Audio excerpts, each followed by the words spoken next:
Lance vos consentements. Alors nous allons commencer le chapitre 65, Balaram visite Vrindavan. Et donc sans transition, la première partie, c'est l'arrivée de Balaram à Nanda, Gokul. Nanda Gokul, c'est en fait Nandeshva, c'est là où habite sur la colline de Nanda, non loin de Varsana, à Nandagram. C'est un peu dans le nord de Vrindavan, à une vingtaine de kilomètres au nord. Vous pouvez aller les trouver dans le diagramme. Et donc, on va commencer le début de ce chapitre avec, eh bien, une introduction du Gopal Champu pour nous expliquer comment ce désir est venu en Balaram. Parce que ça n'est, il me semble, pas expliqué dans le 10e chant ni dans le livre de Krishna.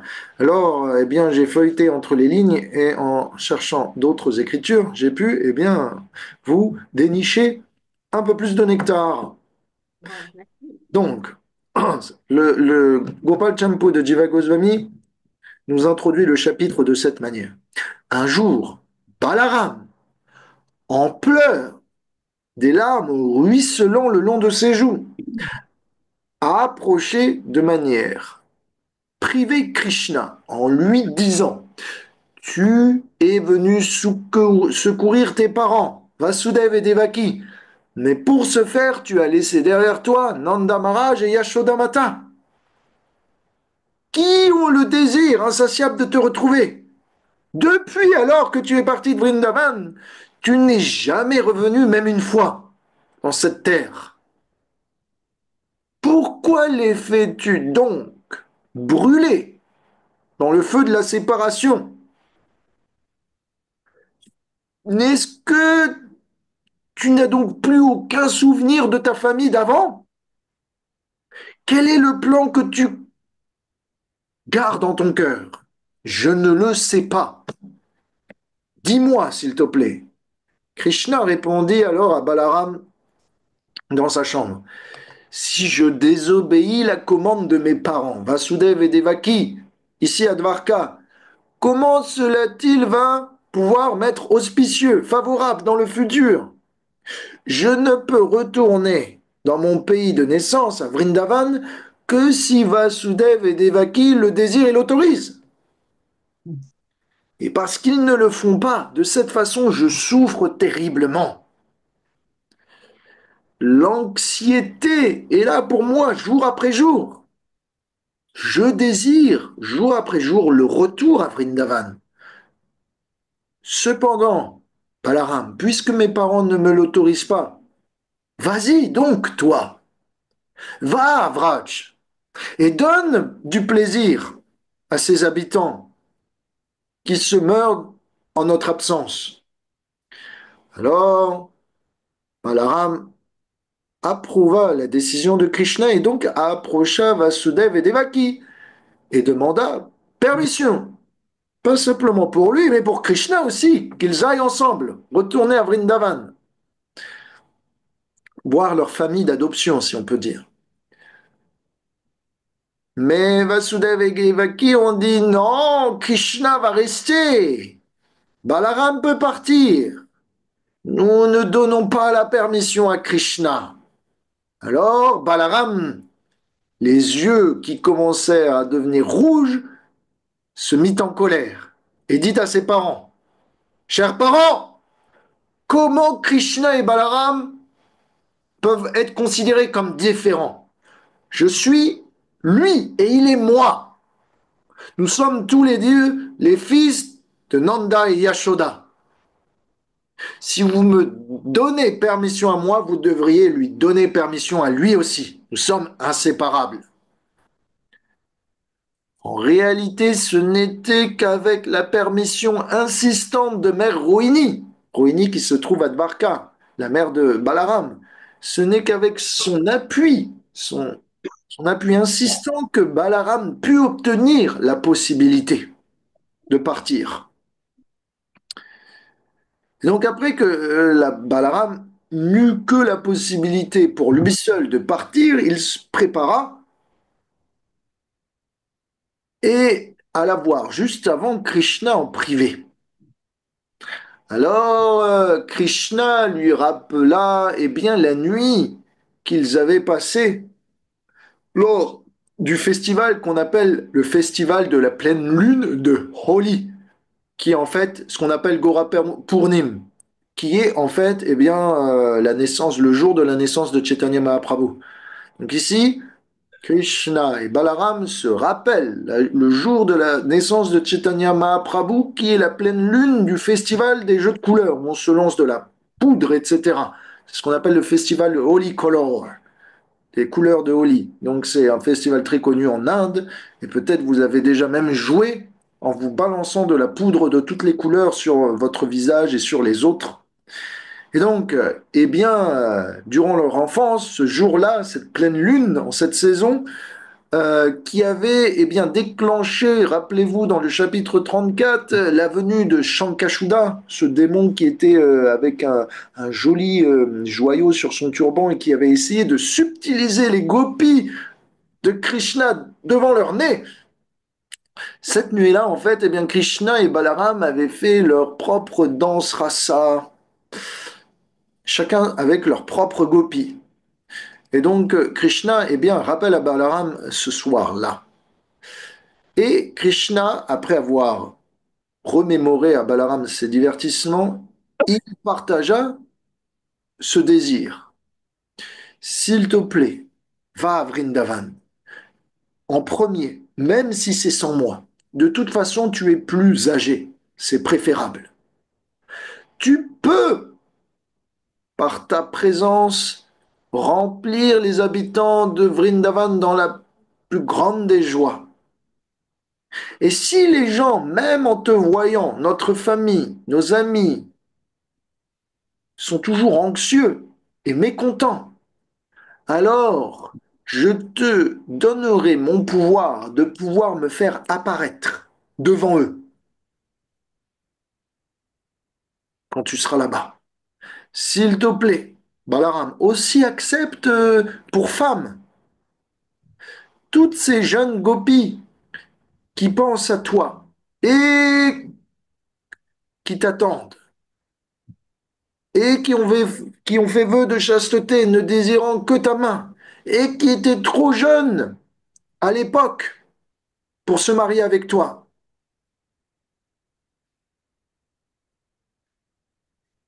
Pour l'instant, je ne peux pas aller avec toi. Vasudev et Devaki ne me l'autorisent pas parce qu'il y a beaucoup de menaces qui pèsent sur notre royaume. Une horde de rois démoniaques attendent à la première incartade de nous envahir avec leur armée. Par conséquent, Balaram, je t'en prie, pars incognito en te déguisant. Ne laisse pas le bruit courir que Balaram, l'un des généraux de l'armée Yadou, est parti à Vrindavan. Cela mettrait non seulement en danger notre capitale, mais celle de Vrindavan aussi. Par conséquent, habille-toi dans les beaux habits d'un pâtre, d'un villageois, et non vu par quiconque. Voyage rapidement sur ton chariot, tiré par tes chevaux, et secrètement arrive à Vrindavan. Ainsi est narré le début de ce chapitre dans le Gopal Champu.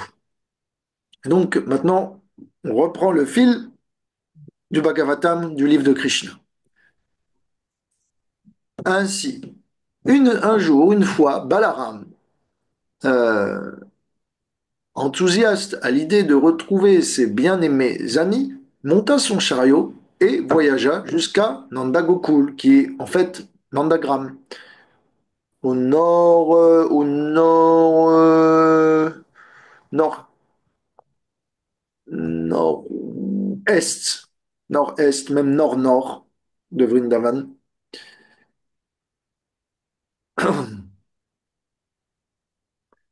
Balaram aime tellement ses amis. Donc si vous aspirez à devenir un ami de Balaram, sachez qu'il aime tellement ses amis qu'il est prêt à se séparer de Krishna pour les retrouver. Ça, c'est l'affection que tient Balaram pour ses amis les pâtres.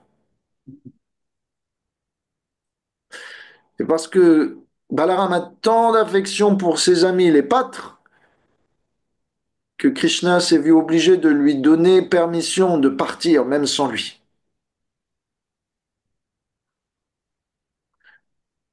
Mais pourquoi les Yadus ne veulent pas laisser partir Krishna? Est-ce que vous avez une idée? Pourquoi les Yadus, Devasudev et Devaki veulent garder Krishna jalousement avec eux? Est-ce que vous avez une idée pourquoi ils choisissent de faire cela alors que c'est si égoïste, dramatique de leur part?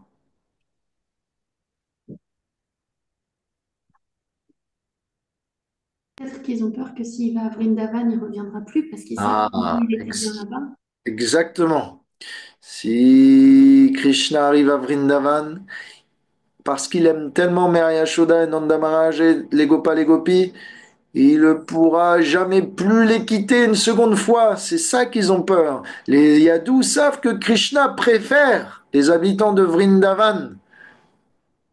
Krishna préfère la vie de forêt, la vie de village, l'ambiance de Vrindavan à la vie de ville, à sa capitale, à sa famille, les Yadus. Donc les Yadus pensent, nous disent les Acharyas, en particulier les Gopis, les femmes de Krishna, à Vrindavan sont réputées pour leur dévotion, leur amour pur, leur sentiment infaillible envers Krishna. Et de la même façon, ses parents sont réputés pour avoir une extrême affection, même au-delà de celle de Vasudeva et Devaki. Et puisque Krishna est contrôlé par l'amour, s'il va les voir, il ne sera pas capable d'accepter de briser leur cœur une seconde fois en revenant nous voir. Maintenant, la question, c'est que on peut se demander, oui, Krishna est connu pour aimer les Vrajabasi, et les Vrajabasi sont connus pour aimer Krishna, mais n'en est-il pas de même pour Balaram? Comment ça se fait que lui, eh bien, a pu trouver un moyen de partir? On avait dit c'était aussi grâce à l'appui de Rohini, mais plus que ça, on nous donne d'autres explications. C'est que Krishna, lui, a un peu plus de contrôle de soi et ne se laisse pas autant aller à la colère que Balaram. Et donc quand ses parents lui disent non, c'est non. Mais quand Balaram on lui dit non, on négocie. Et donc Balaram s'en fiche un petit peu de s'énerver et de rappeler ses parents à l'ordre. Il n'a pas peur de tourner rouge, si vous voyez ce que je veux dire. Et donc Balaram a prêché d'une telle façon, avec des paroles tellement virulentes, en utilisant des paroles tellement lourdes de sens, avec une vigueur telle que Vasudev et Devaki avaient même peur de contredire Balaram et l'ont laissé partir. Et donc Balaram, eh bien, puisque Krishna jouait le rôle du bon enfant, que Balaram ne tenait pas dans la case de ce rôle, eh bien, Krishna lui donna des messages à distribuer à ses bien-aimés et à ses amis, à ses parents. Le Harivamsa et le Gopal Tempo nous donnent quelques précisions comment Balaram a effectué sa journée. On nous dit Balaram est rapidement entré à Vrindavan sur son chariot ornementé. Lui, il était déguisé de vêtements rustiques et il a réussi à arriver incognito, non reconnu par quiconque. Un petit peu après, dans eh bien, la périphérie de Vrindavan, de Nandagram, dans un village non loin de la maison de Nanda Yashoda, Balaram a enlevé toute sa panoplie de vieux villageois et s'est vêtu de ses habits traditionnels bleus avec ses bracelets en or, son collier de perles, son turban bleu, comme à l'accoutumée quand il était jeune. Ainsi, Balaram arriva à Nandagram vêtu de la façon des plus belles pour eh bien, égayer le regard de ses parents et de ses amis. Alors, immédiatement, tout le monde l'a reconnu et tout le monde s'est précipité autour de lui. Balaram embrassa chacun. Mais tout le monde attendait Krishna. Les deux sont inséparables. Où est Krishna? Et donc les gens essayaient de regarder s'il n'y avait pas quelqu'un derrière Balaram, derrière son chariot, autour de Balaram, autour du chariot. Tout le monde se mettait non pas seulement à regarder Balaram, mais dans les 10 directions. Où est Krishna? Et voyant que Krishna n'arrivait pas, le temps passant, les gens sont devenus anxieux. Et Balaram, ayant traversé une longue distance, approcha le roi et les autres leaders de l'assemblée du roi pour annoncer son arrivée. Et tous se sont rassemblés et tous ont embrassé Balaram avec ces sentiments mitigés que oui, Balaram est là, mais Krishna ne l'est pas. Alors pour eh bien, contrer ces sentiments mitigés, Balaram offra ses obéissances à chacun, non pas une fois, mais 2 fois. Une fois en son nom, une deuxième au nom de Krishna. Et Balaram, non pas seulement apporté des embrasses une fois à chacun, mais une deuxième embrasse au nom de Krishna avec des mots qui étaient destinés personnellement à chacun.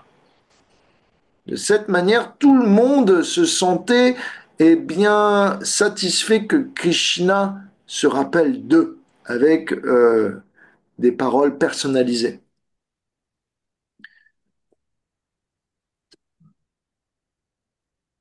Nanda et Yashoda dirent à Balaram, ô descendant de Dashala. Dashala, c'est l'un des descendants de la dynastie Yadu, à ne pas confondre avec Dasharat, le père de Ramachandra. Ô Seigneur de l'univers, puisses-tu, toi et ton jeune frère Krishna, toujours nous protéger? Ainsi disant cela, Nanda et Yashoda prirent Balaram, quand même, qui est assez grand, qui est un guerrier, puissant, musclé, ils le prirent quand même sur leurs genoux, comme un jeune enfant. Ben oui, puisque ils ont toujours ce sentiment. Vous connaissez peut-être, voilà.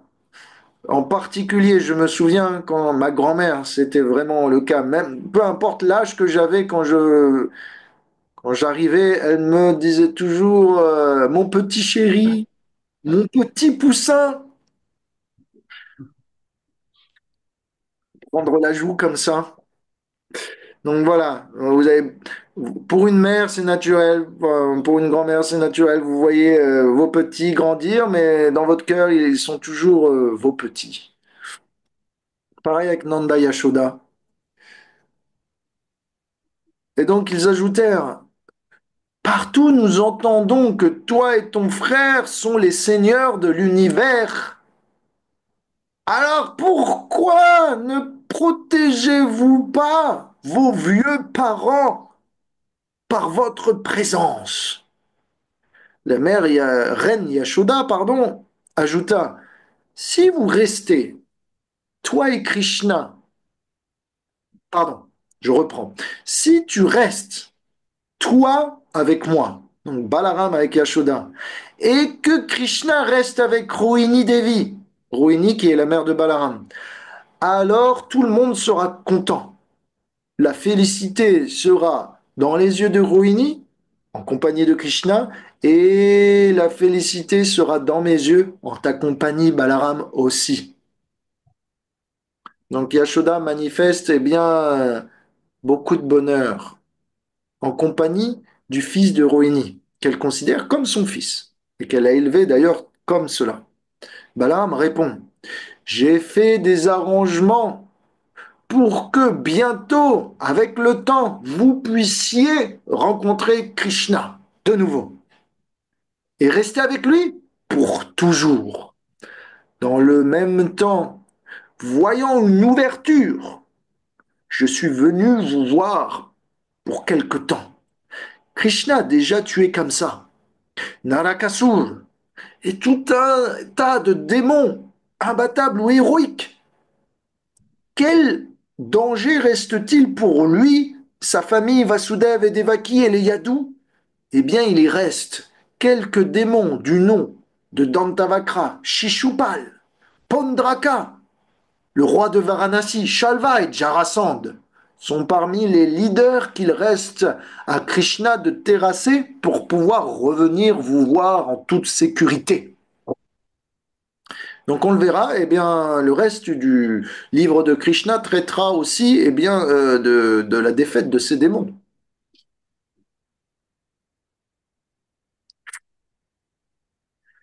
Voyez un petit peu comment Nanda Maharaj et Mère Yashoda traitent le fils de leur frère Vasudev comme le leur.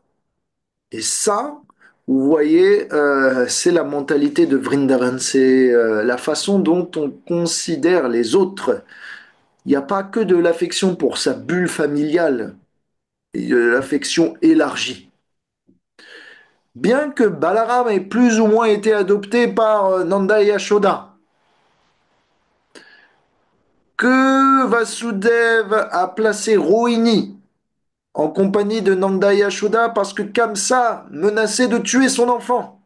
Toujours est-il que Nanda s'est occupé de Balaram comme si c'était son propre fils.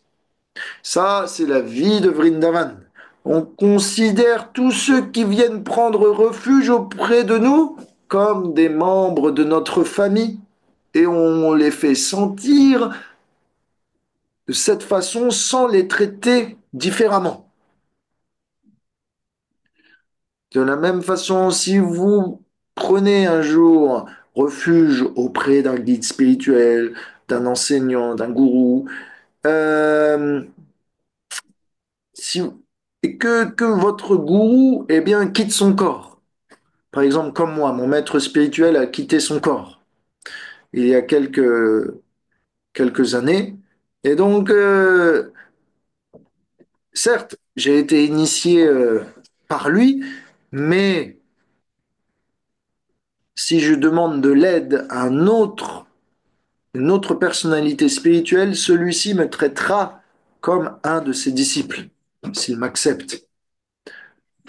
C'est un peu la mentalité qu'ont les spiritualistes. Ils ont cette mentalité de Vrindavan.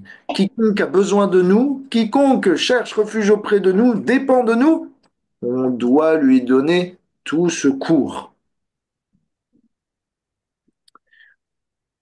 Donc, Balaram ainsi offrit ses respects à tous les membres aînés de la communauté des pâtres.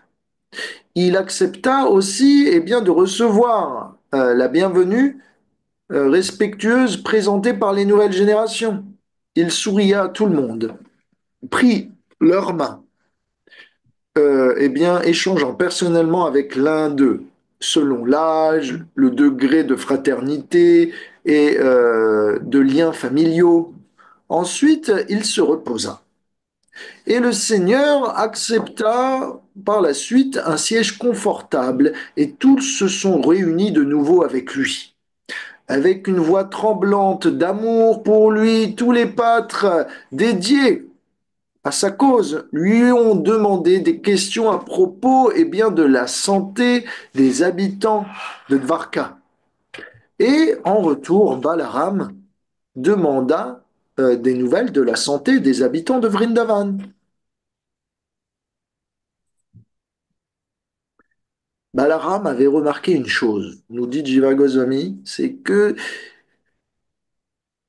quand Balaram a vu l'état physique et la condition physique des habitants de Vrindavan, il s'est fait du mouron.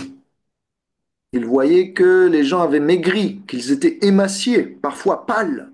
Et donc, Balaram s'en est enquéri auprès de la santé de chacun des habitants. Après, rappelez-vous, Uddhava était venu il y a quelques années à Vrindavan pour y passer quelques mois. Krishna l'avait envoyé parce qu'il était porteur de messages. d'un prochain retour, de lettres d'amour, etc., de messages d'espoir. Après que Uddhava est parti, tous les habitants de Vrindavan ont commencé à être agités par l'absence prolongée de Krishna. Et ils ont eu encore plus de difficultés qu'auparavant à maintenir leur corps. Donc, voyant cela, eh bien, Balaram s'inquiète. Les habitants de Vrindavan, les plus jeunes, demandent: Oh Balaram, nous attrapons tes pieds, nous te supplions, s'il te plaît, ramène Krishna ici avec toi et ne pars jamais plus de Vrindavan. Tous les deux, restez pour les siècles des siècles. Balaram disait: Vous êtes tous chers à mon cœur. Vous êtes tous chers à nous.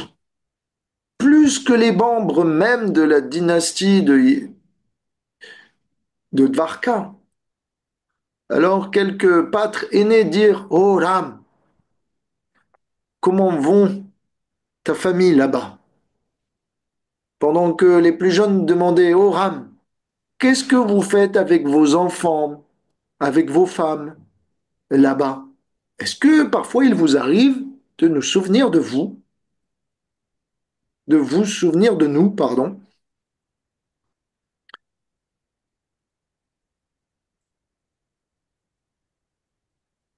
Balaram répondit alors à tous ceux qui l'entouraient: Parmi tous les Yadavas, il n'y a que vous qui êtes véritablement mes amis.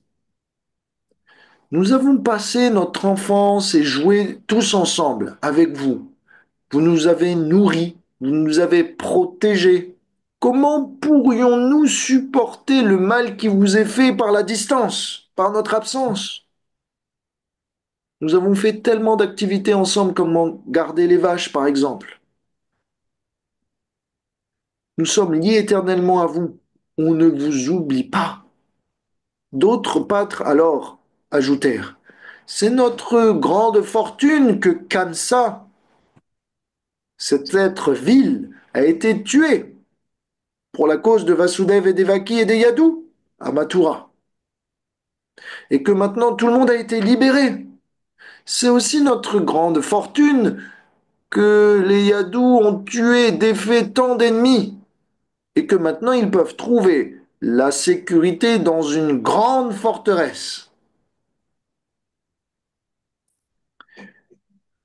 Est-ce que je fais une petite pause et vous pouvez remarquer quelque chose, c'est que bien que Krishna et Balaram se soient déplacés de Mathura à Dvarka, donc beaucoup plus loin géographiquement, ce qui limite les échanges, ce qui réduit les chances d'espérer leur retour, toujours est-il que les habitants de Vrindavan souhaitent le bonheur d'autrui et se disent: si votre départ a fait le bonheur d'autres membres de notre famille, grand bien leur fasse. Nous acceptons et tolérons notre situation, notre souffrance pour leur bonheur.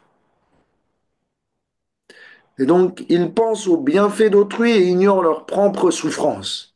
Ils dirent, Jiva Goswami nous dit: nous sommes anxieux que des ennemis puissent toujours vous attaquer. Et si vous êtes à Dvarka, totalement protégé, et même s'il est difficile pour vous de retourner depuis là-bas, alors vous savoir en sécurité, c'est notre bonheur. Donc on peut tirer une leçon de ce passage du Bhagavatam où eh bien, les habitants de Vrindavan souhaitent finalement le bien-être de ceux qui causent leur souffrance. Parce que les Yadus, c'est eux qui ont emmené avec eux eh bien, Krishna et Balaram loin de là. La leçon, c'est que quand on se sent déprime, inutile, il est parfois facile, comme les habitants de Vrindavan, d'oublier le bien en nous et de se focaliser que sur les mauvaises choses. Et ici, les habitants de Vrindavan surmontent cette situation en s'entourant de personnes qu'ils apprécient, comme Balaram. en dépassant le schéma de leurs pensées négatives, en se focalisant sur des sujets qui donnent vie et enthousiasme.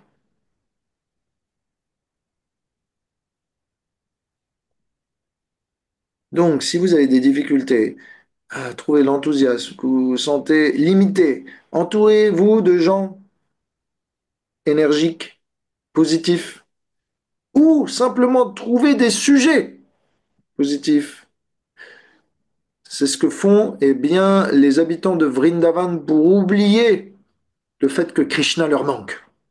Mais en réalité, plus que ça, simplement en écoutant les histoires, en lisant les histoires, en se souvenant des histoires de Krishna avec ses dévots, il y a tellement de choses merveilleuses pour le mental que la nuit du présent, elle est tout de suite illuminée au profit d'un futur radieux. Ça, c'est la puissance des histoires de Krishna, c'est que ça nous transporte dans un monde miraculeux et que ce monde miraculeux se trouve être notre prochain terrain de jeu, notre prochaine réalité. Et donc, à cette pensée, on ne peut que s'émerveiller et ne plus s'embarrasser des problèmes futiles du présent. Une seconde façon d'aller au-delà parfois de moments difficiles ou dépressifs, c'est de servir activement dans un groupe, un temple, une communauté, un mouvement, etc. Et ça, les Vrajabasi, les habitants de Vrindavan, l'exemplifient parce qu'ils sont partis tous d'une communauté interdépendante de villages.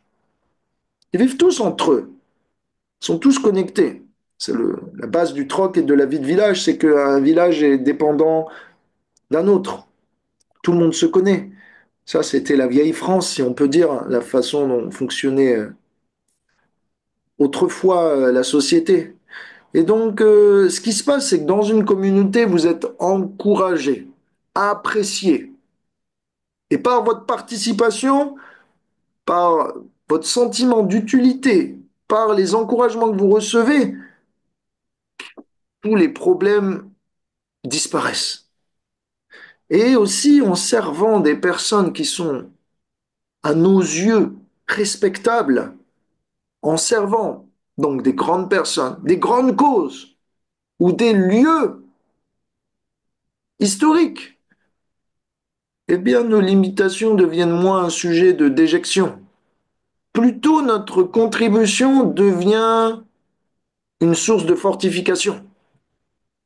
Donc par exemple en servant le mouvement de Srila Prabhupada, qui a été prophétisé par Chaitanya Mahaprabhu, servir la parampara, les envoyés de Krishna, à travers Srila Prabhupada, à travers les temples, servir les déités, servir les dévots, les spiritualistes avancés. Une cause qui vise, à réanimer dans l'âme assoupie un bonheur infini, celui de retrouver son Seigneur, celui de se réincorporer une identité spirituelle, celui de dépasser les limitations du monde matériel, celui de pouvoir inviter chacun dans le chant et la danse, dans la bonne humeur, dépourvu de toute intoxication et de tout effet pervers, de permettre à chacun de découvrir l'amour pur et véritable, désintéressé, de pouvoir trouver des échanges satisfaisant non pas simplement le corps et le mental, mais aussi l'âme. Tout ça, eh bien, euh, c'est ce à quoi on participe ensemble, de près ou de loin, avec le mouvement de l'ISKCON, avec le service à Srila Prabhupada, avec la spiritualité, la conscience de Krishna. Donc c'est pas une petite chose. Rien que en faisant un petit peu pour cette grande cause, on peut déjà se dire qu'on a réussi notre vie.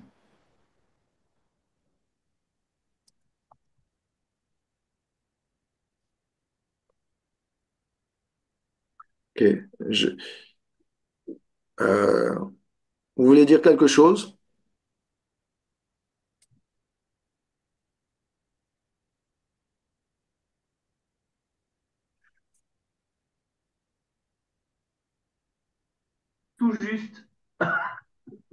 Pas les seuls micros, donc c'est sûr que voilà. Vrindavan, c'est un petit peu la ville ou la communauté modèle des autres communautés essaimées donc, par l'hindouisme. C'est la vie de village originelle, c'est la vie, c'est le pays de Dieu, Mhm. c'est le Oui. village de Dieu. Donc c'est voilà, c'est la communauté de Dieu, la communauté agraire de Dieu. Donc ça fait office bien de vie simple, de haute pensée.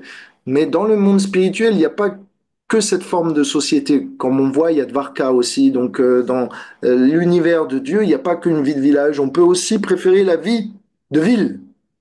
Le Mhm. train-train de princesse, si on préfère la vie royale, la vie de la cour.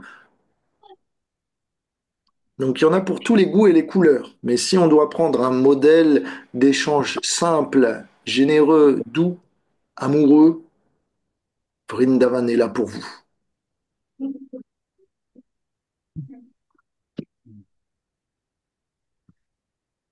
Ok, alors on va continuer parce qu'on a du pain sur la planche. Je vous allais dire, on va aller vite, hein, donc ça va être sûrement intense pour vous aujourd'hui. Pardonnez-moi.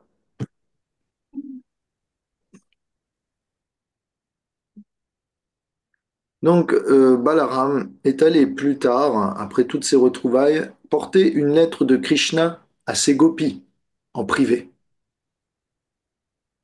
Quand elles virent Balaram, donc dans un coin, un bosquet de Vrindavan, à l'abri des recards, les gopis de Krishna ne s'embarrassèrent même pas de mettre le voile, leur sari, sur leur tête. Plutôt, elles regardaient de manière hébétée en direction de Balaram. Honorés d'avoir sa présence, les jeunes gopis du groupe de Krishna sourirent et lui demandèrent: Est-ce que Krishna, le charmant époux des femmes de la ville, vit heureux là-bas?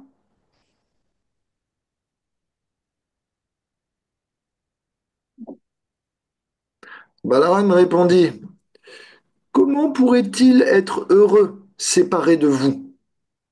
Alors les amoureuses de Krishna, ces femmes originelles, répondirent: Eh bien, nous savons très bien qu'il a de nombreuses jolies filles avec lui dans la ville. Comment pourrait-on dire qu'il souffre de notre absence, puisqu'il a trouvé des remplaçantes? Certainement, il doit être heureux. Les gopis alors dirent: Est-ce qu'au moins il se souvient des membres de sa famille, et particulièrement de son père et de sa mère? Est-ce que tu penses qu'il va même un jour décider dans sa vie, avant de partir, de venir nous revoir, si c'est pas nous, au moins sa mère? Est-ce que au moins Krishna a un tout petit peu une once de gratitude pour se rappeler de tous les services qu'on a fait pour lui par le passé? Donc, les serviteurs de Dieu reprochent à Dieu maintenant. Pour le bénéfice de Krishna, on a abandonné nos parents, notre mère, notre père, nos frères, nos maris, nos femmes, nos enfants, nos sœurs, toutes les relations familiales qui puissent être possibles. Et voilà qu'après avoir fait tout cela, pour Krishna, lui nous a soudainement abandonnés et parti.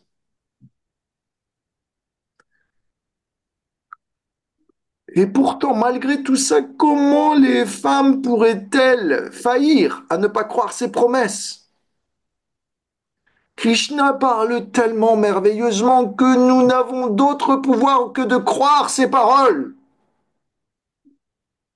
même en dépit du fait que nous connaissons très bien son caractère espiègle et perverti. Comment les jeunes filles intelligentes de la ville peuvent tout de même possiblement croire en ces mots alors que Krishna manque tellement de gratitude? Sûrement la seule raison pour laquelle elles viennent à croire ces paroles, c'est parce que celui-ci sourit, que celui-ci leur jette des regards fleuris, qui agitent leur cœur et qui les poussent à croire n'importe quoi.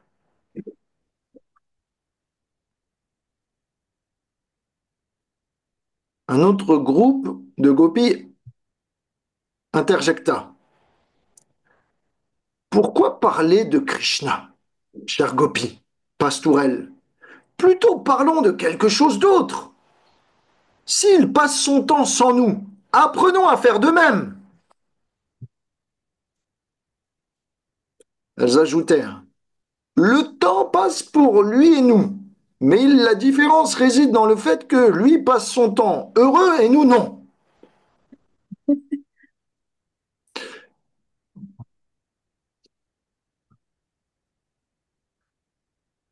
Alors, parlant ainsi ces mots, les jeunes pastourelles se remémorèrent euh, le rire de Krishna, ses conversations plaisantes, ses regards attractifs, sa façon de déambuler, de marcher, ses embrasses. Elles pleurèrent. Voyant cela, Balaram parla. Depuis la tendre enfance, je vous ai aimé, avec affection et protection, comme j'aime mon frère Krishna. Je parle la vérité. Vous êtes comme mes petites sœurs pour moi. Krishna a personnellement écrit un message que je vais maintenant vous donner. Étant expert à différentes formes de conciliation, Balaram s'essaya à consoler les gopis pour un temps, en relayant tous les messages confidentiels que Krishna leur avait envoyés. Ces messages, on nous dit de manière succincte, avaient touché profondément leur cœur. Maintenant, petite parenthèse, c'est que le Bhagavatam et le livre de Krishna, je crois bien, ne vous disent pas ce que contient ces messages. Est-ce que vous voulez savoir ce que contiennent ces messages? Oui. Bon, très bien. Devant votre engouement, je ne peux pas garder le secret alors. Je suis obligé de partager les perles que j'ai trouvées dans ma besace. D'abord, Balaram, de manière experte, commença à dire, est-il possible que Uddhava, par le passé, qui a été envoyé en tant que premier messager, ait pu dire, alors qu'il est le saint parmi les saints, quelques mensonges? Il a promis le retour de Krishna, et Krishna retournera.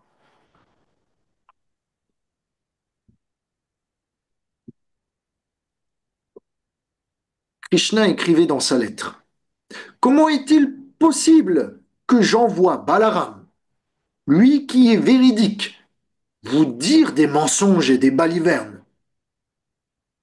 Pensez-vous vraiment que Balaram s'essayerait à vous porter des mensonges, vous promettant un retour hypothétique? Oh mes chers gopis, mes mots sont vrais. Je vous le jure, il n'en est pas autrement. Je ne peux pas repayer ma dette auprès de vous. L'excellence de votre amour pour moi est inégalable. Pour cette raison, je ne suis même pas capable de repayer l'affection que vous méritez.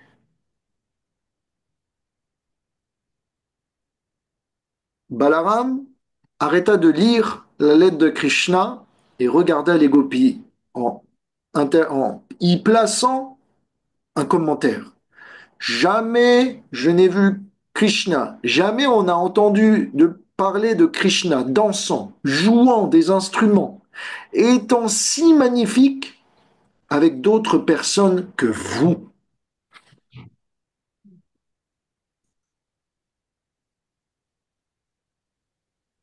Comprenez que ce que vous avez vu de Krishna, nulle autre personne ne l'a vu. Comprenez que les qualités de Krishna, nulle autre personne que vous ne les a vues dans un tel déploiement. Ce Krishna que tout le monde voit est un Krishna public. Le vrai Krishna, vous l'avez vu dans votre intimité avec lui. Krishna ne se montre tel qu'il est véritablement qu'à vous. Dans tout l'univers, un autre Krishna est présent.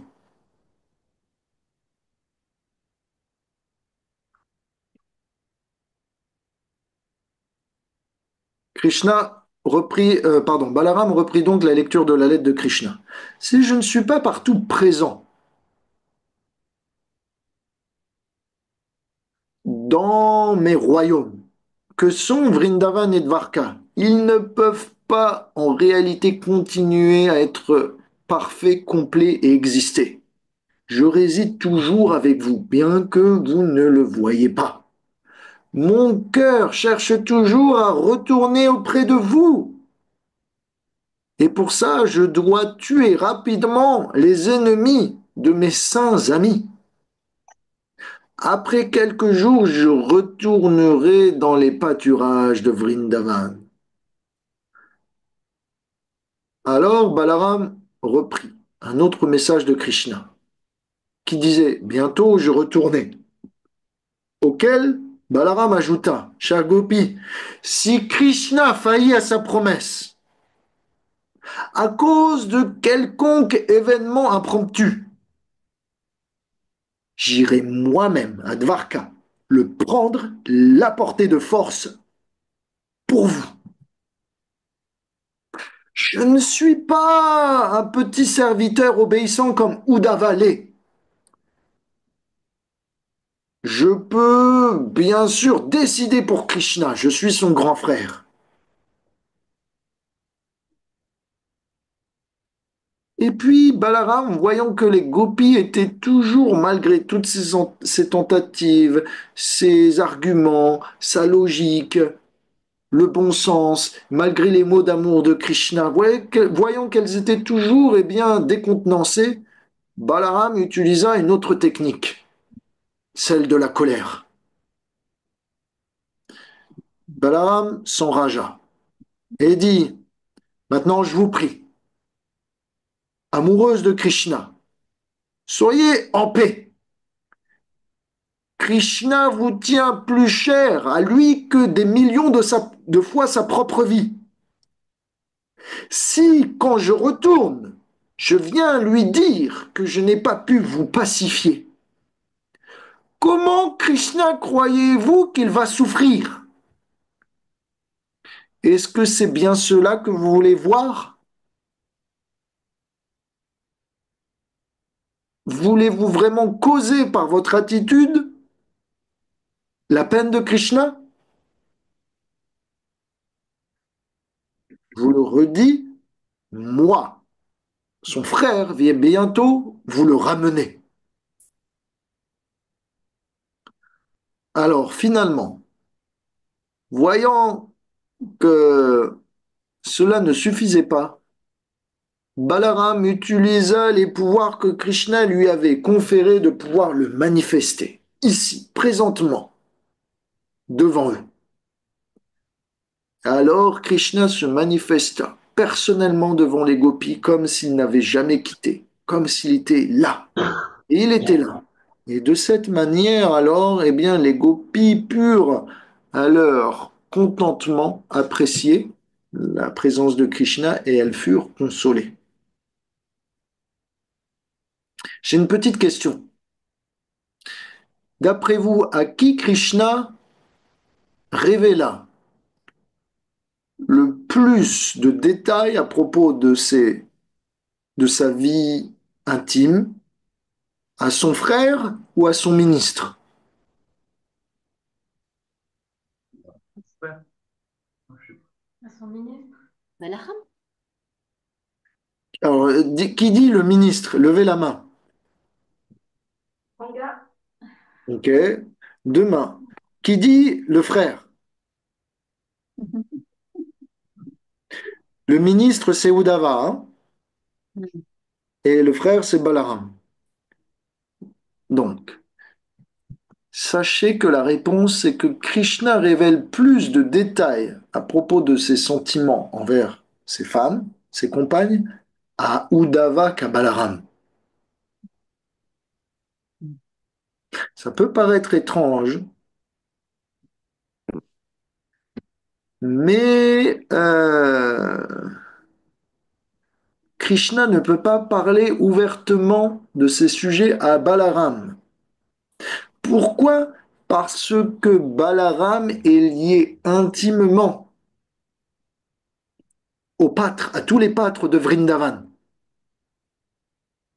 Et donc, Krishna ne peut pas parler du fait qu'il entretient des rapports avec ses amis, avec les femmes de ses amis. Vous comprenez? Je remets tout en perspective. Tout cela n'est qu'un théâtre. Krishna est à la source de tout. Il possède tout le monde. Les pâtres sont des expansions de lui-même et les jeunes filles de Vrindavan ne sont que des expansions de lui-même aussi. Il s'est créé sa propre famille et joue un théâtre de sorte qu'il puisse vivre des relations d'amour de plus en plus travaillées et profondes. Et donc, Uddhava, lui, n'a pas de relation avec les habitants de Vrindavan et donc du coup, il n'a pas d'affinité particulière avec un camp ou un autre. Et donc, Krishna peut tout lui raconter.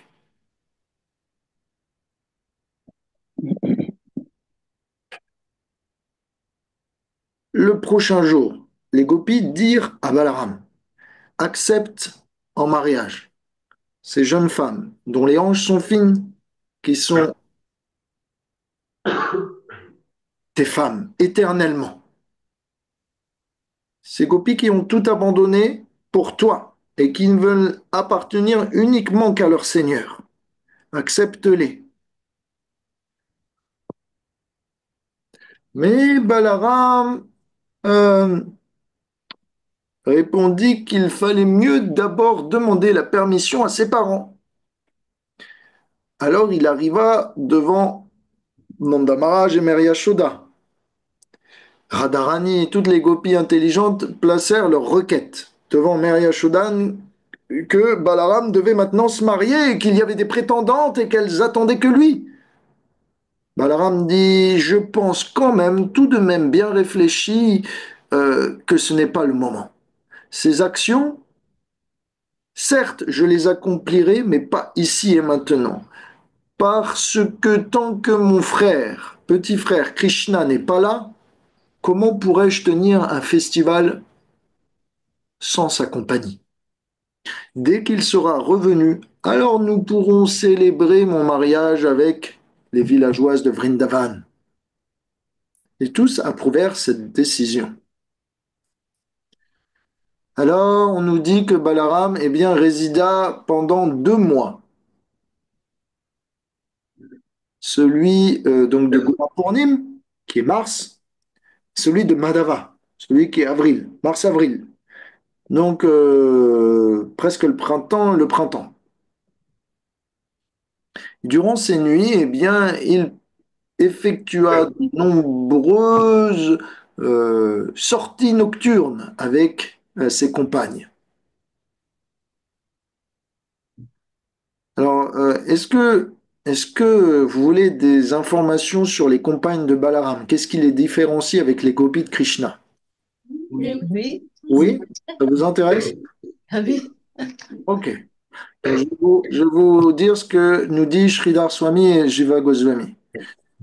Les gopis de Balaram, de Baladev, sont différents de celles de Krishna parce qu'elles sont plus jeunes. Les gopis de Krishna sont plus matures, les gopis de Baladev sont plus jeunes, plus immatures, on va dire. Quand Krishna avait fait sa première danse rasa, son festival des Jeux amoureux, il avait 8 ans. Et Balaram, lui, à cette époque, ne pouvait pas faire de même. Parce que ses compagnes étaient encore trop immatures pour s'engager dans ces activités. Et donc, Balaram avait dû attendre. Ce n'est que 4 mois plus tard, lorsque Gora Purnim apparut, qu'il y avait le festival des couleurs, Holi, la pleine lune, avec Shankashuda, dont Krishna parlait plus tôt, que Balaram avait pu initier sa première danse rasa. Et donc,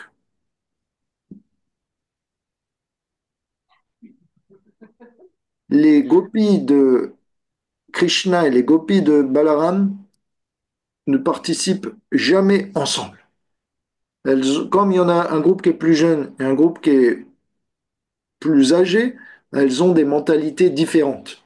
Et donc, elles ne peuvent pas initier, participer aux mêmes événements ensemble. Maintenant, je vais vous dire quelque chose au sujet de Balaram. Qu'est-ce qui le différencie avec Krishna? Souvent, on dit Krishna et Balaram, c'est la même chose. C'est vrai, en termes de vérité, Krishna est l'expression de Dieu première et Balaram sa contrepartie, sa version blanche. Prabhupada disait souvent entre Balaram et Krishna, il n'y a que la couleur qui change. Mais on peut peut-être un peu préciser les choses et les nuancer. C'est que en termes de relation, Balaram est différent de Krishna. Qu'est-ce qui avait motivé Krishna à revenir à Vrindavan? C'est principalement les gopis. Le cœur de Krishna appartient principalement à ses gopis. Mais à qui appartient le cœur de Balaram? Aux Gopas. Et donc, on peut dire, je vais utiliser des termes sanscrits, après je vais les qualifier. Krishna est plus dans Madhurya, c'est-à-dire dans les relations conjugales, que dans Sakya, c'est-à-dire les relations fraternelles. Alors que Balaram, c'est l'inverse. Il préfère les relations fraternelles aux relations conjugales.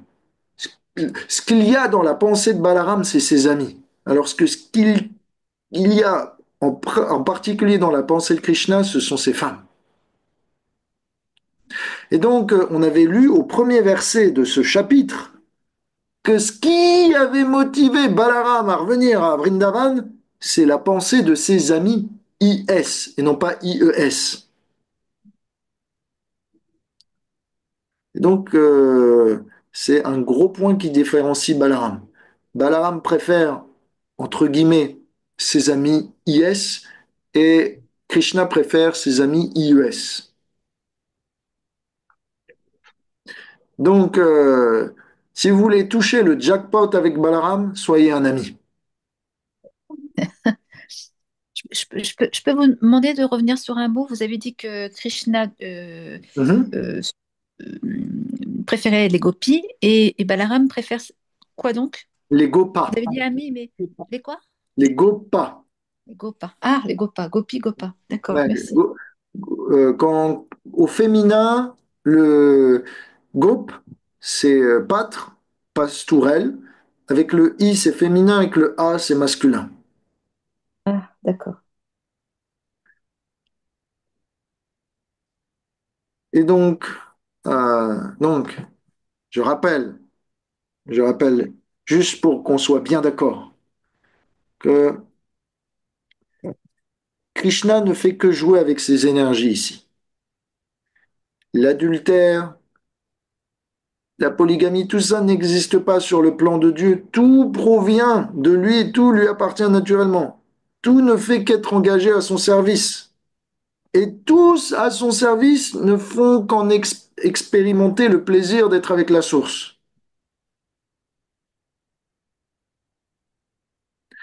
tout ça n'est mis en scène que pour exprimer son amour, pour que l'âme ait la possibilité d'exprimer son amour pour Krishna. Par contre, et c'est là euh, que c'est très difficile, ces sujets-là, c'est que si vous les appliquez dans la matière, c'est ce qu'on vient de parler, ça représente la forme d'activité la plus innommable, l'adultère, tout ça. Et Krishna, c'est spirituel, c'est parfait. Il n'y a pas de défaut. Vous appliquez ça dans le monde de matière, ça devient une perversion. Donc, n'essayez pas d'imiter Krishna. Si vous voulez vous prendre pour Krishna, soulevez des montagnes avec votre petit doigt comme il l'a fait. Si vous pouvez le faire, à ce moment-là, peut-être, je peux vous laisser un petit astérix, une petite forme d'exception. Mais si vous voulez imitez Krishna jusqu'au bout. Et faites aussi les choses que Dieu fait aussi. Pas simplement prendre avantage de la vie sensuelle. Pourquoi Krishna fait ça? Parce qu'il est celui qui est capable de satisfaire les sens et de donner du plaisir dans l'infini au plus que n'importe qui en comparaison de lui. Il est le Seigneur suprême. Et pour exprimer leur amour, eh bien, l'âme parfois prend le corps spirituel d'une femme et prouve son amour à Krishna en rejetant toutes les opportunités qu'elle a. Non, je veux abandonner ma famille, non, je veux abandonner mon mari, mes enfants, les liens, même si la société me rejette pour ça, même si je dois subir la peine capitale, j'appartiens qu'à Krishna. Donc c'est dans ce contexte-là et ce théâtre-là que eh bien, les âmes prouvent leur amour à Dieu et que Dieu réciproque aussi. Je peux faire une petite parenthèse Oui. euh, brève, en comparaison avec la Bible, enfin Mhm. le christianisme, Jésus est notre époux. En tant que Mhm. chrétien, nous avons une relation d'épouse à époux, dans une foi extrêmement profonde, ce qui n'empêche pas que l'adultère soit réprimé Mhm. de la même manière. Voilà. Eh bien, les ponts sont faits. Merci Isabelle.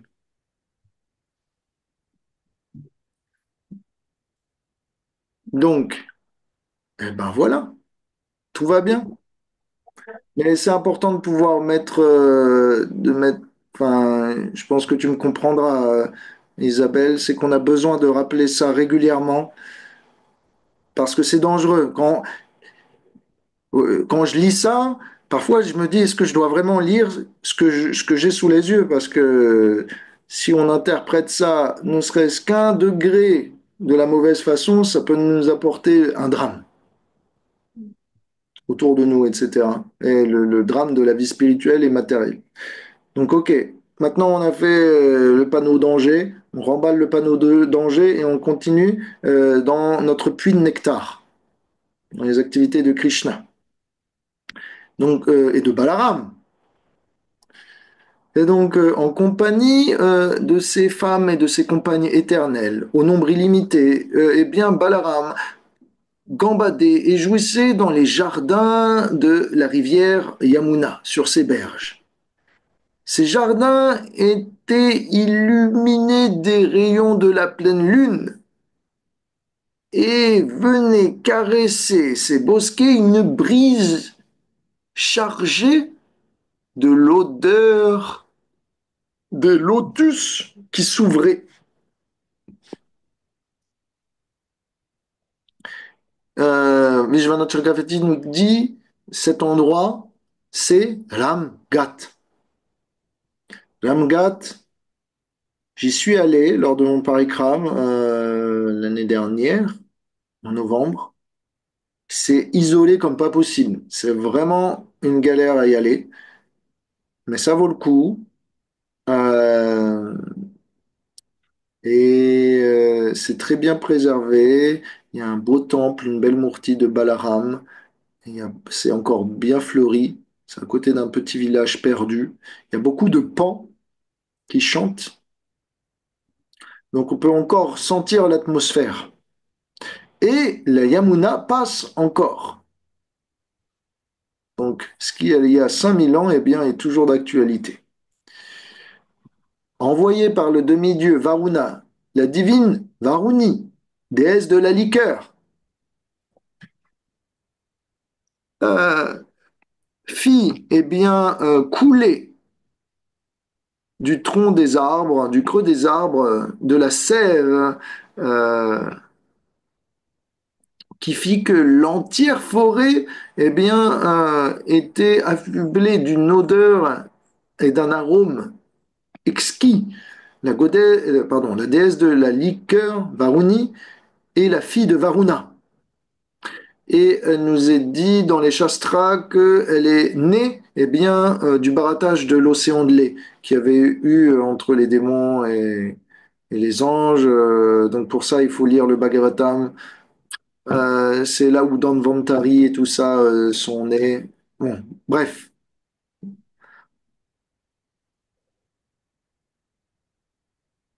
Donc cette liqueur coule en particulier des arbres comme les arbres Kadamba. Et elle se présenta, le Harivancha nous dit, les mains jointes en disant, j'ai été envoyé devant vous par mon père Varuna. Et donc le vent qui apportait cet arôme de cette liqueur intoxiqué Balaram.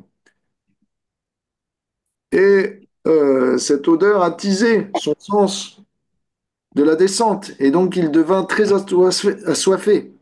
Et donc lui et ses compagnes commencèrent à boire.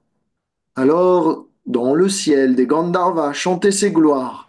Balaram jouissait d'un brillant cercle de jeunes femmes. Il apparaissait juste comme l'éléphant d'Indra, qu'on appelle Airavata. Airavata est un éléphant blanc, comme Balaram.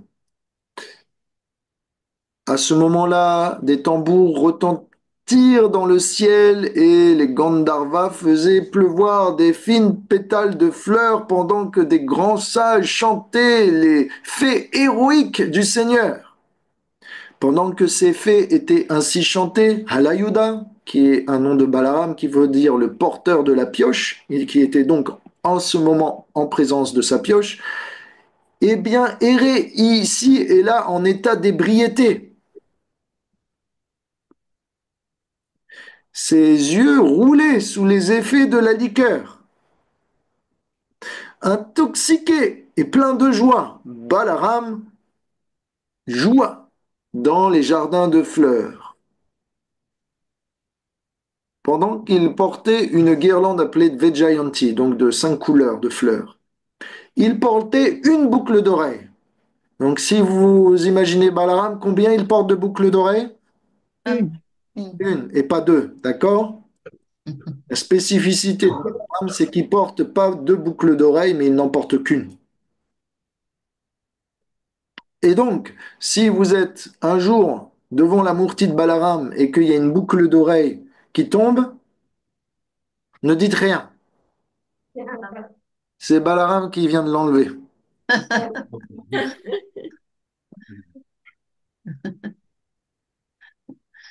Avec eh bien, quelques gouttes de transpiration qui décoraient son charmant visage et sourire pareil au lotus, ces gouttes de transpiration qui apparaissaient comme des flocons de neige, le Seigneur s'en alla à invoquer la rivière Yamuna qui était loin d'ici, parce qu'il voulait jouer dans ses eaux. Mais la rivière Yamuna dénigra sa commande, pensant que Balaram était simplement, comment dire, plein, en état d'ébriété, bourré, si on veut. Alors Balaram s'énerva et il commença, avec l'aide de sa pioche, à rapporter la rivière jusqu'à lui. Le Harivamsha nous décrit que ses cheveux étaient partiellement couverts, sa couronne. Il était sur son front enduit de pulpe de santal. Il portait des vêtements bleus semblable à une fleur de lotus de la même couleur. Il était brillant comme la lune et portait une guirlande qui tombait jusqu'à ses genoux. Avec sa pioche, il apparaissait comme un serpent avec son chapeau. Et de l'autre côté, il tenait un mortier. Les Acharya Vajvana Chakravarti Thakur, il dit la déesse Yamuna Devi ne respecta pas les mots d'une personne en état d'ébriété. Parce qu'une personne en état d'ébriété ne doit pas avoir d'autorité. Pour cette raison, elle pensa, ben, laisse-le dire ce qu'il veut, c'est pas sérieux. S'il veut que je vienne jusqu'à moi, pardon, s'il veut que je vienne jusqu'à lui, plutôt laisse-le venir jusqu'à moi. Alors, quand Balaam,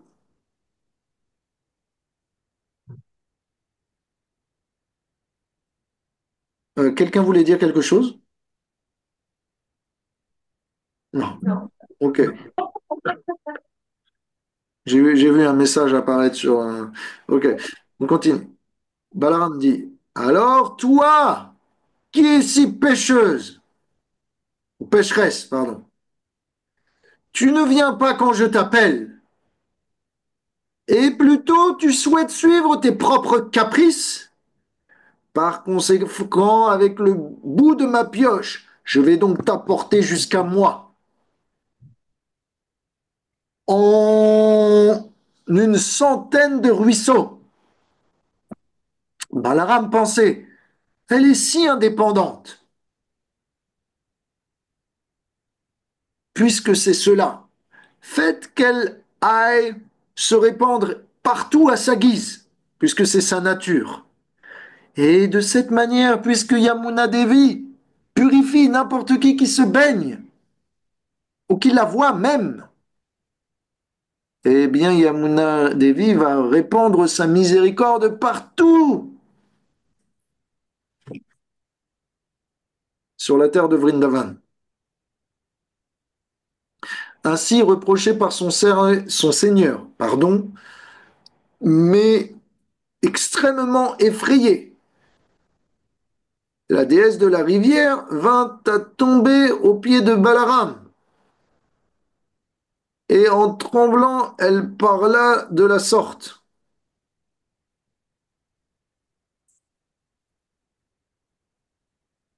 Ram, Ram, ô toi dont les bras sont puissants, je connais rien d'autre que tes prouesses. Avec une simple portion de ta personne, une simple expansion de ta puissance, tu es capable de faire tenir l'univers entier par la force de ta gravité, ô Seigneur de l'univers. Petite parenthèse. Est-ce que vous n'êtes pas posé la question comment ça se fait que Balaram s'en prend à Kalindi? Parce qu'une des femmes de Krishna à Dvarka, c'est Kalindi, c'est la rivière Yamuna. Est-ce que Balaram ne serait pas en train de s'en prendre à la femme de Krishna?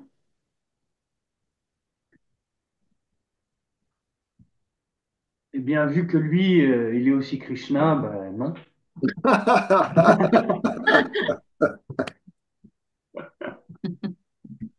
Voilà.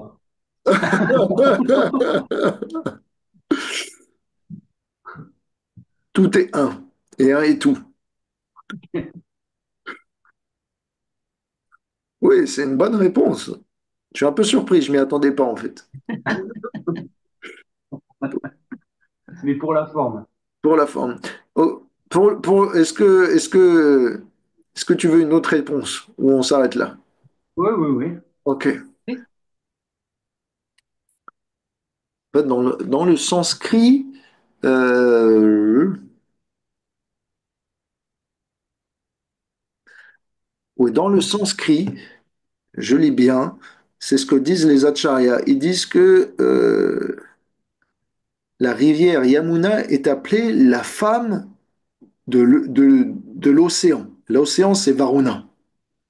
Et donc, son nom sanskrit ici, c'est Sagarangana. Sagarangana, la femme de l'océan. Mais attends, il y a un problème. Tu dis que c'est la femme de l'océan, mais c'est en vérité la femme de Krishna. Est-ce que Krishna l'a mariée sous la forme de Kalindi? S'il y a un problème là. Les acharyas nous disent, non, il n'y a pas de problème. Parce que cette,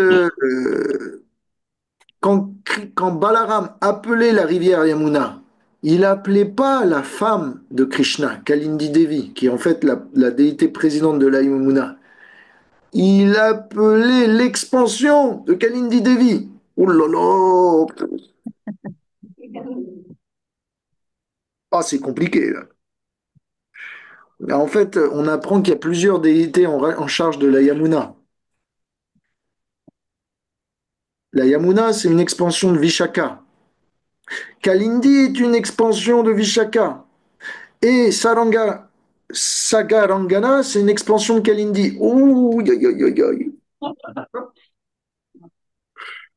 Et donc, sous cette forme, eh bien, Kalindi est la femme de l'océan.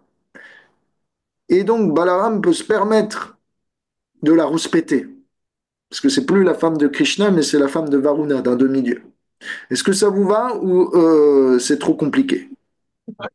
Ma réponse était plus simple. Ouais, ouais,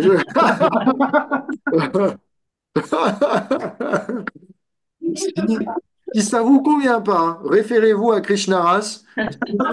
Lui, il a les bons plans, il simplifie tout, alors que moi, je complexifie tout. Non, voilà. Mais oui, c'est comme Radharani. C'est la femme de Krishna. Mais son expansion, c'est Lakshmi Devi, qui est la femme de... Vishnu. Voilà. Et la femme... pardon. L'expansion de Lakshmi Devi, la femme de Vishnu, c'est Durga Devi, qui est la femme de... Shiva.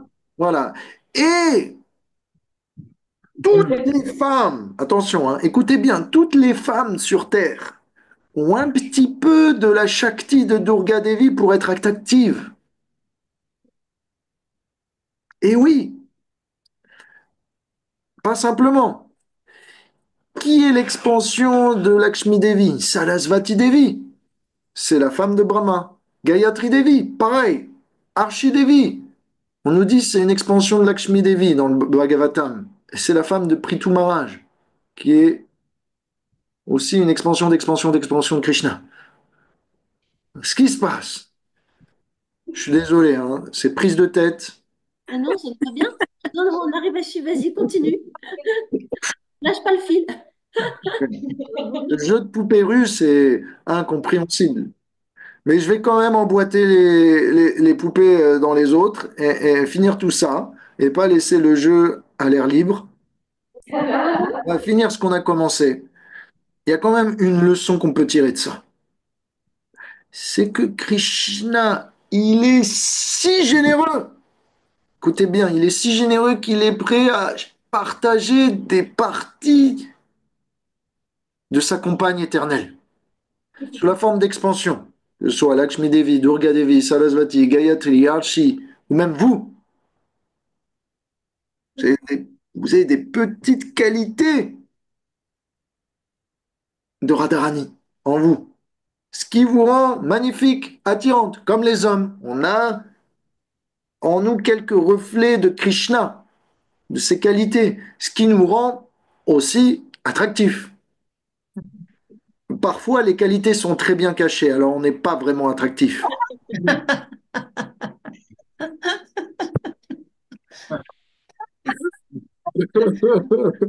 Parfois, c'est plus caché, parfois, c'est pas aussi évident que cela. Mais en gros, c'est ça. Krishna est si miséricordieux qu'il nous partage des parties de ses qualités et il partage des parties de ses qualités de sa compagne. Et c'est pour ça qu'en somme, eh bien, nous pouvons être opulents. Et plus on est au service de Krishna, plus on est moins intéressé à chercher, à utiliser pour notre plaisir les qualités qu'on a prises de Krishna, plus Krishna nous donne ses qualités. Est-ce que ça va ou pas? Oui, ça va, mais tu peux répéter, s'il te plaît? C'est parfait. Donc, plus on utilise les qualités de Krishna. Ah, je vais essayer. Donc, plus on utilise les qualités que Krishna nous a confiées, qu'on a les petites particules qu'on a en nous, plus on les utilise au service de Krishna et plus Krishna nous les multiplie. Ouais, exactement. Plus, moins, voilà, on peut le mettre comme ça, moins on utilise les qualités que Krishna nous a conférées pour notre bien-être personnel, et plus plutôt ces qualités, on les met à son service, on lui rend, Krishna nous les multiplie. Ouais, c'est très clair. C'est tout clair. J'ai sûrement dû en perdre en route. Non, c'est très très clair. Merci Révèche. Bon, petit pouce stop, c'est que je vous avoue que pour les nouveaux venus, maman, Isabelle, euh, on est aux deux tiers du livre de Krishna. Alors, c'est vrai que là, la philosophie, Mais j'ai compris quand même. ah bah, parfait, parfait. Bon, maman, je suis désolé, hein. Mais ça va. Donc, Krishna Ras, il offre des cours supplémentaires pour les De simplification.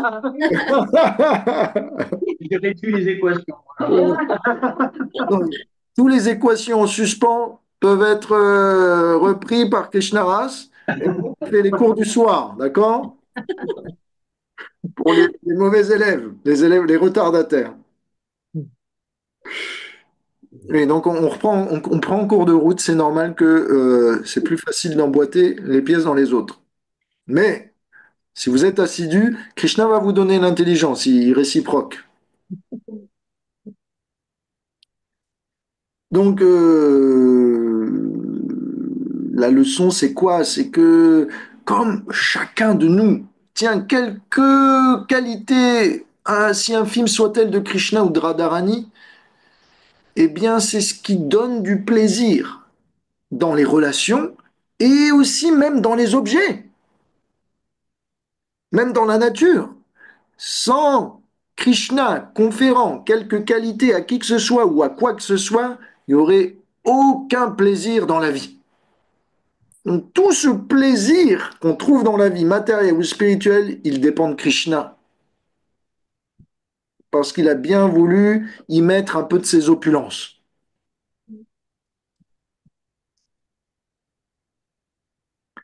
Donc on referme cette parenthèse et on continue. Donc Yamuna dit, donc Sagarangana en fait. Ok, c'est compris? Bah, Oui. il nous reste 8 minutes, il vaut mieux que ce soit compris, hein. Elle dit, mon cher Seigneur, je t'en prie, libère-moi. Donc là, il faut imaginer quand elle dit ça, il y a Balaram qui est avec le bout de sa pioche en train de lui raccrocher le sari. Seigneur de l'univers, je n'ai pas compris ta position. J'avais pas vu que tu étais le Seigneur suprême. Maintenant, je m'abandonne à toi. Tu es toujours gentil avec tes dévots. Arrête donc de me tirer. Alors, ainsi, Balaram arrêta de tirer vers lui Sarangana, Sagarangana. Oh là là là là, même moi j'ai du mal, hein. Et répondit, ô toi qui es fortuné, va maintenant ainsi paisiblement comme bon te semble. Le passage qui a été fait à l'aide de ma pioche sera toujours rempli de tes eaux. Et parce que je t'ai divisé en de multiples sillons, tu vas pouvoir apporter la purification à plus de monde. Ma gloire et tes gloires seront ainsi amplifiées par mes actes. Ainsi, Balaram libéra la Yamuna, Sakalangana, Et comme le roi des éléphants avec son entourage de compagnes, eh bien, il entra à la rivière et tous se jouèrent. Le Seigneur ainsi, en pleine satisfaction, se livra à des jeux d'eau. Et quand il en sortit, la déesse Kanti, Devi, présenta de nouveaux vêtements propres et secs, Mhm.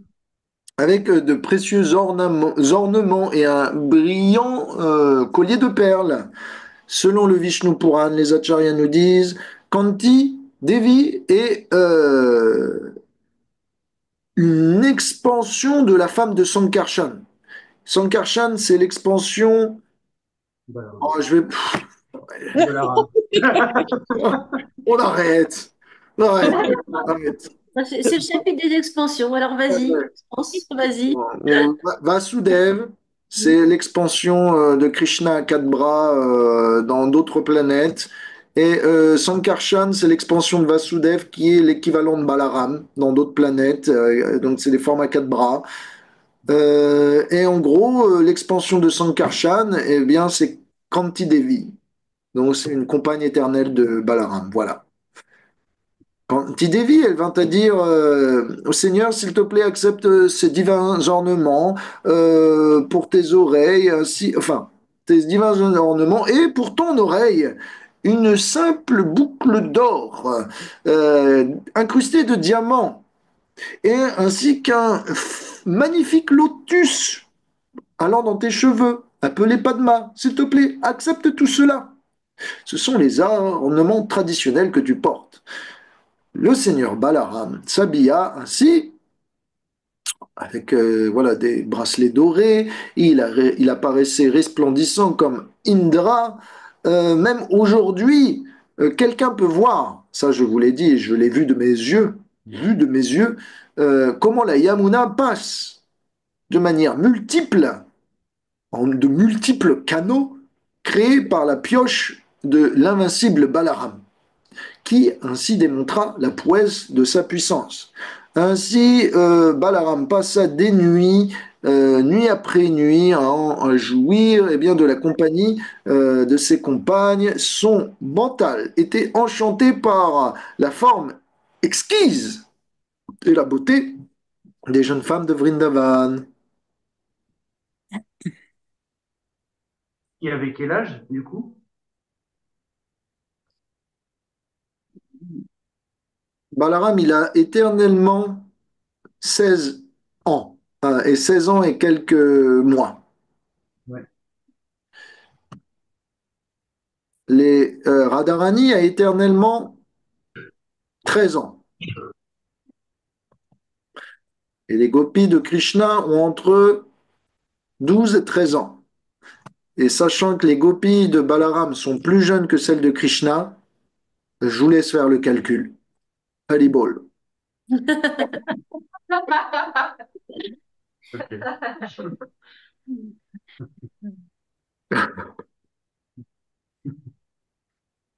Après 2 mois, Balaram retourna à Dvarka.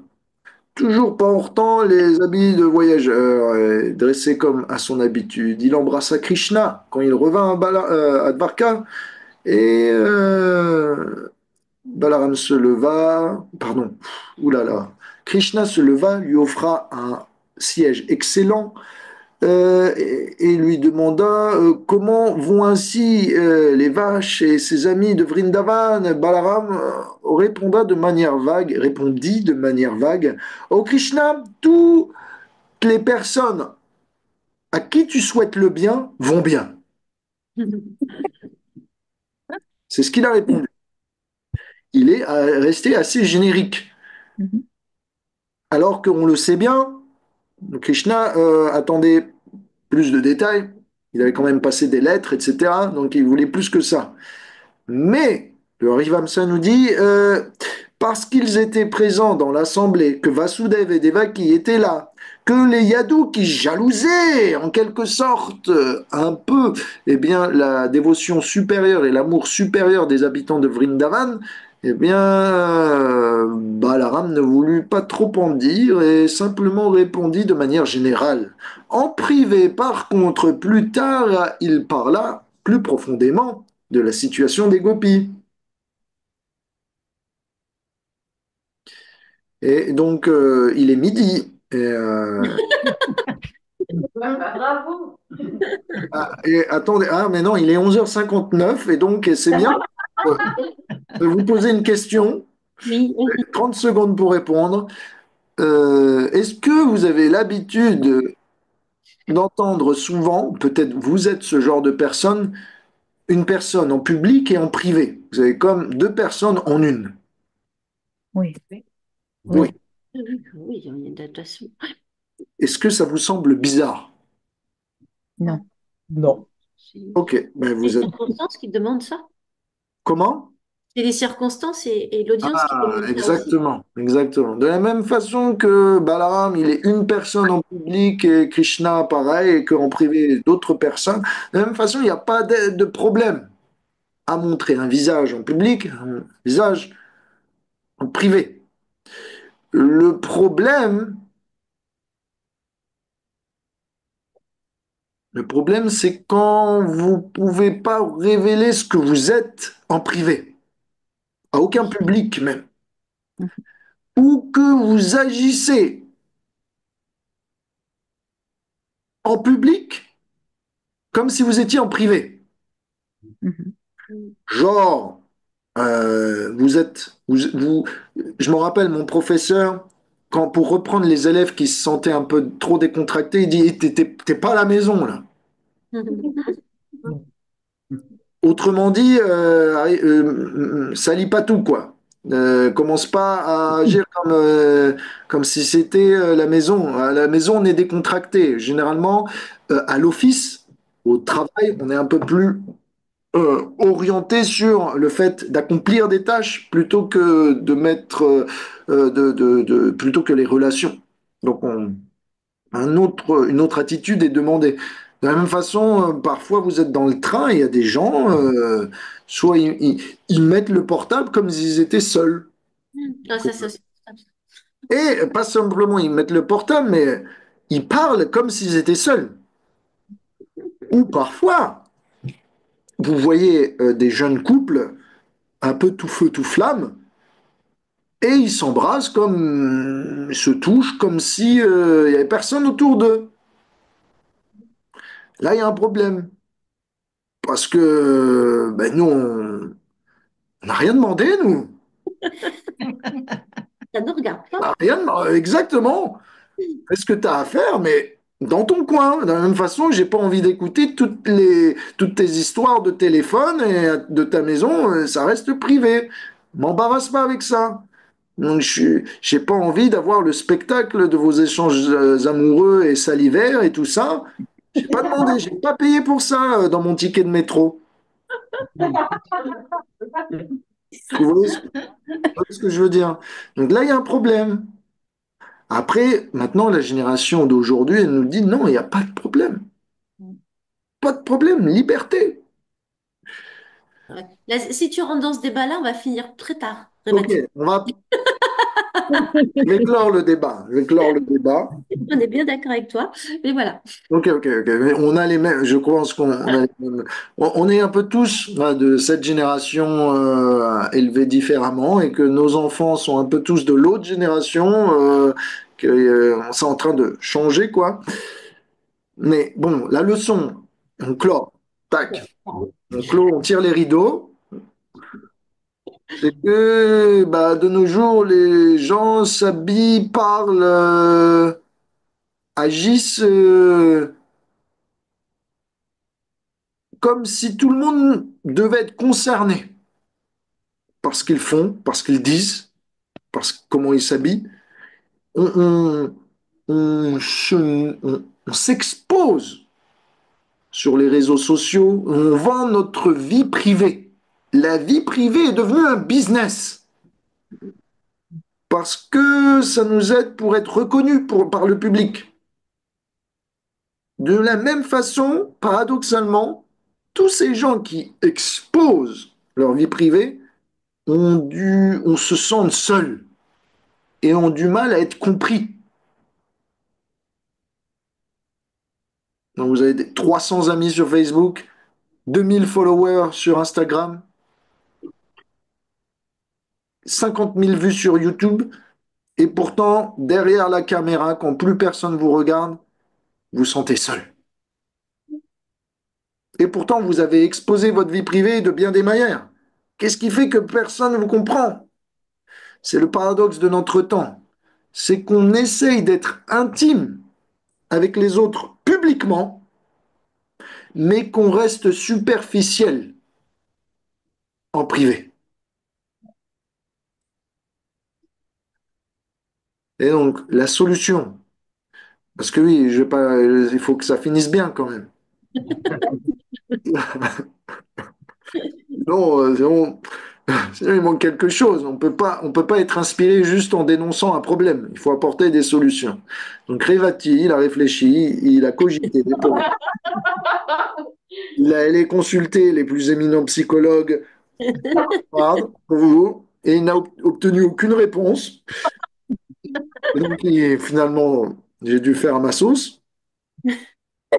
Donc ça vaut ce que ça vaut. Et donc la solution, selon moi, mais je vous en prie, ne répondez pas parce qu'on n'a plus le temps.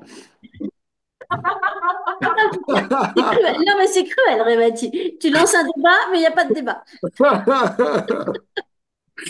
La solution, c'est que, eh bien, on pourrait y gagner à moins s'exposer, Hmm. à moins se mettre en valeur, et plus à chercher à mettre en valeur les autres. Hmm. Parce que plus on est individualiste, nombriliste, égocentrique, centré sur soi, plus nos relations vont être dysfonctionnelles. Parce que tout le monde n'entend pas qu'on soit le centre du monde. Vous êtes d'accord? Et plus vous êtes, en anglais, selfless, c'est-à-dire Altruiste?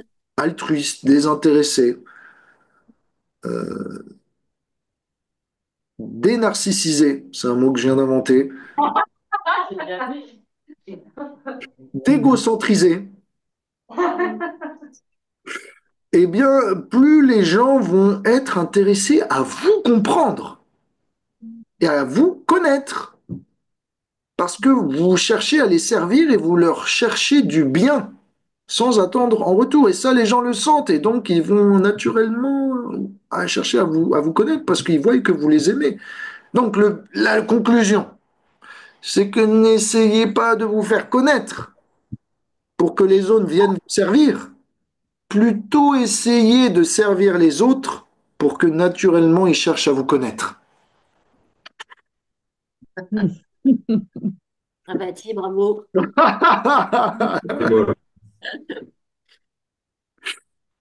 Donc voilà, je sais pas ce que vous en pensez, mais voilà, c'est ce que j'avais à dire. Et donc, sur ce, nous allons faire notre prière du dimanche dominicale. Et donc, nous allons prier tous ensemble pour que Balaram, avec sa pioche, nous rapproche près de lui. Oui. Et s'il le faut, nous brise en multiples sillons pour que nous allons répandre en sa compagnie la miséricorde. Puissions-nous comprendre par l'intelligence du Seigneur toutes les difficultés philosophiques du livre de Krishna, du cinquième chant, du 10e chant, et toutes les histoires de Krishna. Puisse cela nous émerveiller plutôt que nous rebuter. Puissent toutes ces histoires nous enchanter plutôt que nous endormir. Puissent ces histoires nous purifier plutôt que nous avilir. Et puissiez-vous continuer jour après jour à être enthousiaste comme vous le faisiez depuis le début de toutes ces sessions. Si vous êtes d'accord avec ces prières, en tout ou partie, vous pouvez lire Hare Krishna. Hare Allez, Krishna. Krishna. Merci, Révati. Encore une fois. Merci, Révati. Ne change rien. On t'aime comme ça. Merci à vous tous. Vous êtes magnifiques. J'espère que vous avez passé une bonne séance. Je vous souhaite un merveilleux week-end, une semaine pleine d'amour, de dévotion, de réalisation, d'aventure, d'inconnus, d'échanges, peut-être même quelque part de remise en question, Oui. peut-être quelque part d'avancée émotionnelle, de profondeur, de construction communautaire. Et puissent tous les enfants ici présents eh bien, s'amuser aussi avec les histoires de Krishna. Et s'ils sont là, qu'ils le fassent savoir. Mais on les a mis Oui, à jouer ok, brut, là. ok. Ah oui, c'était un peu trop pour les enfants, je pense, aujourd'hui. C'est bien. Vous avez bien fait. Et donc, Srila Prabhupada ki, Ah, Yuda ki, Shri Krishna Chandra Vrindavan ki, Nitai Gaur Premanande. Je vous embrasse tous. Merci pour votre partage. Merci, Révèle. Merci à toi. Et pardonnez-moi mon manque de professionnalisme. Ouais, je vais aller. on te pardonne rien. Voilà, il n'y a rien à pardonner. Merci, Révèle. Haribol, Haribol. Allez, bon.